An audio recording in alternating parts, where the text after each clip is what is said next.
৯ মাস পরও শোবিজ তারকাদের বিরুদ্ধে জুলাই অভ্যুত্থানের ঘটনায় মামলা হচ্ছে, কেউ কেউ গ্রেপ্তার হচ্ছেন, অনেককে দেশ ত্যাগে নিষেধাজ্ঞা দেওয়া হয়েছে।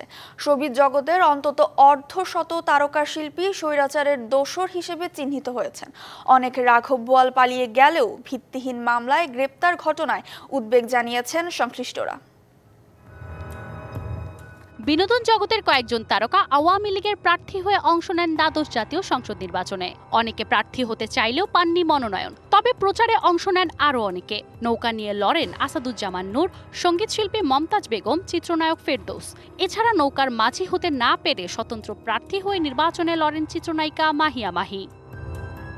২৪-এর অভ্যুত্থানের পর আওয়ামীপন্থী অনেক শিল্পী গা ঢাকা দিয়েছেন। এর মধ্যে মমতাজ বেগম, শমী কায়সার, নুসরাত ফারিয়া সিদ্দিক সহ কেউ কেউ হয়েছেন গ্রেপ্তার।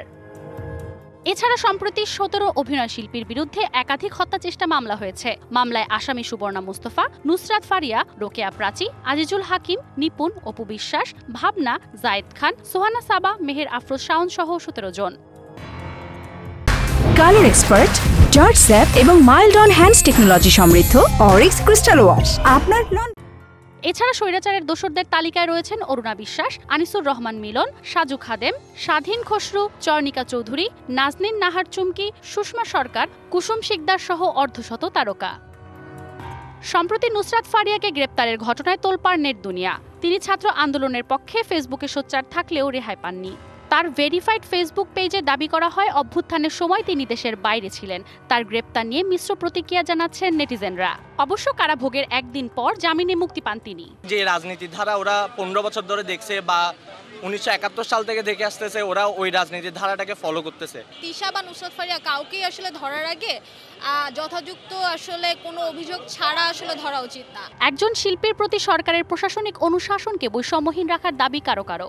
ছাত্রলীগের নেতাকর্মীদের যে কোনো বিচার ব্যবস্থার ক্ষেত্রে আমরা নিয়ে এসেছি। অভিনেতা অভিনেত্রীরা দোষ করে থাকে, তাদেরকেও বিচারের মধ্যে নেওয়া হোক। হাসিনার চরিত্রে অভিনয় করেছে বলে তাকে গ্রেফতার করা হয়েছে, তাহলে মোস্তফা সরোয়ার ফারুকের যে স্ত্রী তিশা, তাকেও তো গ্রেফতার করা উচিত। রাঘব বোয়ালরা পালিয়ে গেলেও ভিত্তিহীন মামলায় কাউকে গ্রেপ্তার করা সঠিক মনে করেন না পরিচালক সমিতির সভাপতি শাহিন সুমন। রাঘব বোয়ালরা পালিয়ে গেল, তো সেটা ধরতে পারলো না। নিরীহ শিল্পী অ্যারেস্ট হচ্ছে বিমানবন্দর থেকে, তাদের তো বাড়ি থেকেও গ্রেপ্তার করতে পারতো। অনৈতিকভাবে, অযৌক্তিকভাবে কোনো শিল্পীকে হয়রানি করা উচিত না। যথাযথ আইনি প্রক্রিয়ায় সব বিচার হচ্ছে বলে দাবি পুলিশের।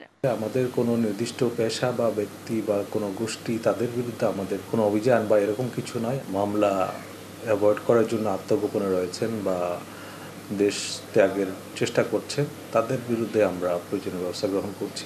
বৈষম্যহীন বিচার ব্যবস্থা এবং সুস্থ রাজনীতির চেতনায় দেশ ও সংস্কৃতি এগিয়ে যাবে এমন প্রত্যাশা সবার। Manjuma Afroz Nilima, DBC news, Dhaka.